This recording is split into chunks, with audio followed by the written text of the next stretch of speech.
ഇന്നത്തെ ഏറ്റവും പുതിയ വീഡിയോയിലേക്ക് ഇവർക്കും സ്വാഗതം. ഈ ആഴ്ച തിയേറ്ററുകളിലേക്ക് എത്തിയ മലയാളം സിനിമകളിൽ ഏറ്റവും ഭേദപ്പെട്ട അഭിപ്രായങ്ങൾ നേടിയെടുത്ത സിനിമയാണല്ലോ ഷറഫുദ്ദീൻ നായകനായി എത്തിയ നിർമ്മിച്ച ദി പെറ്റ് ഡിറ്റക്റ്റീവ്.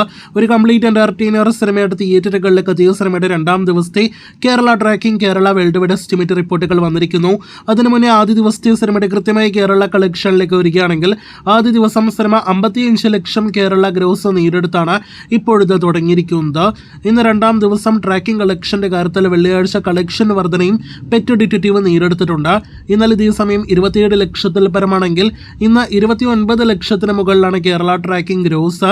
അപ്പോൾ ആദ്യ ദിവസം 55 ലക്ഷം കേരള ഗ്രോസ് വന്ന സിനിമയ്ക്ക് ഇന്ന് 60 ലക്ഷത്തിനടുത്ത് കേരള ഗ്രോസ് പ്രതീക്ഷിക്കുന്നു. അങ്ങനെയെങ്കിൽ 2 ദിവസങ്ങൾ കൊണ്ട് സിനിമയുടെ കേരള കളക്ഷൻ 1,15 ലക്ഷം കടക്കുന്നതാണ്. ആദ്യ ദിവസത്തെ കൃത്യമായ വേൾഡ് വൈഡ് കളക്ഷൻ ഫിഗേഴ്സ് ലഭ്യമല്ല. ആകെ 2 ദിവസത്തെ വേൾഡ് വൈഡ് കളക്ഷൻ 1.5 കോടി കടന്നിട്ടുണ്ടാകുമെന്നും പ്രതീക്ഷിക്കുന്നു. അപ്പോൾ വലിയ മോശമല്ലാത്ത തുടക്കം സിനിമ നേടിയെടുത്തിട്ടുണ്ട്. അടുത്ത 2 ദിവസത്തെ കളക്ഷനായിട്ട് പ്രേക്ഷകർ കാത്തിരിക്കൂ.